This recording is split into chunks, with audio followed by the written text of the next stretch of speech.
Oh, well, hidey ho again, gang. I took the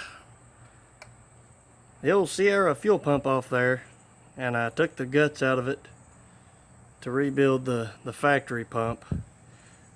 My last little video I put on here, put the thing on, was trying to tighten this center nut up, and it felt like, man, it wasn't super tight, but you know, it had plenty of resistance to it.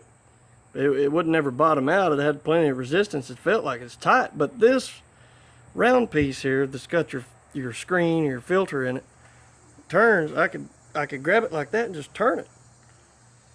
It would never get tight. This felt, you know, pretty tight, a lot of resistance, but this never would get tight.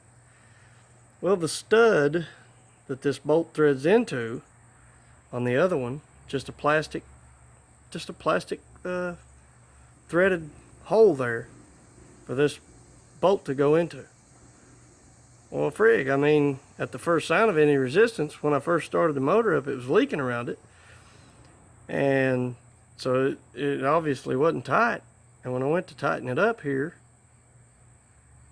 it just kept turning. And you know, I kept saying, well, frig, it's tight. So it had the same amount of resistance on it every time I'd turn it, you know, and then I could still turn this part. Frig, it's stripped. This one here has got a metal insert. It's a threaded metal insert that this bolt threads into. A lot better. I mean, and it bottoms out. You just tighten her up till she stops, and it's tight. That's it. You're done. Anyway, I put it on there, and I went ahead and started the thing. Got the carb adjusted up on it, at least, you know, for test tank adjustment. I have to adjust it more once I get it on the water, but I don't know if you guys have heard the old beast run. Let's give her a little shot here.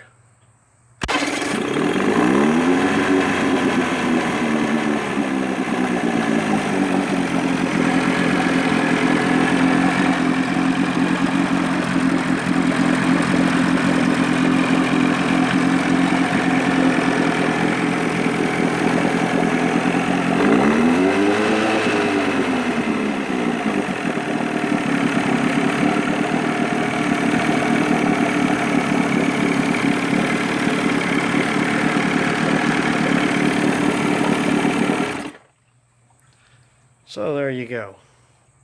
I do not recommend the Sierra fuel pumps. I was pretty disappointed. From what I'd been told, they were kind of built up, you know, oh, don't buy the cheap Chinese ones from eBay. You know, they're not worth a crap. If you're going to get an aftermarket, get a Sierra. Well, I didn't see Sierra on anything other than the packaging that it was in. You know, the cellophane it was wrapped in said Sierra. There's no markings on the pump, but yeah, if I had to do it over, and if I ever have to replace it again, which depends on how long I keep this old motor, yeah, don't buy cheap on the fuel pump. The Sierra ain't worth a hoot. Go back to your OEM fuel pump. I mean, I guess if you got the thing and you didn't have to loosen this, and you was like really super freaking careful, you know, like, baby that unit, you might be all right, but frig, I mean, who wants to put something that delicate on their boat engine? You're going to be out who knows how far up the river, whatever, and the thing give out on you. But I'm like a bull in a china shop anyway whenever I'm working on stuff. If something's weak, or if there's any kind of weakness anywhere, I'll find it. Yeah, I'll break it. Know what I mean? So anyway, it was kind of a tedious little deal, scraping all the gasket off and rebuilding this thing, but all the diaphragms and just the diaphragms and gaskets. That's what I used out of the Sierra pump and put in this one. So, I mean, you're looking at something that cheap, and now I've got the diaphragms in this. So, I don't know, I may try to limp out the rest of the musky season with this right here. And then again, I might just go ahead and go get me a OEM fuel pump, spend the $100, frig. I mean, you know what I mean. But, I mean, since I rebuilt that one, Nobles,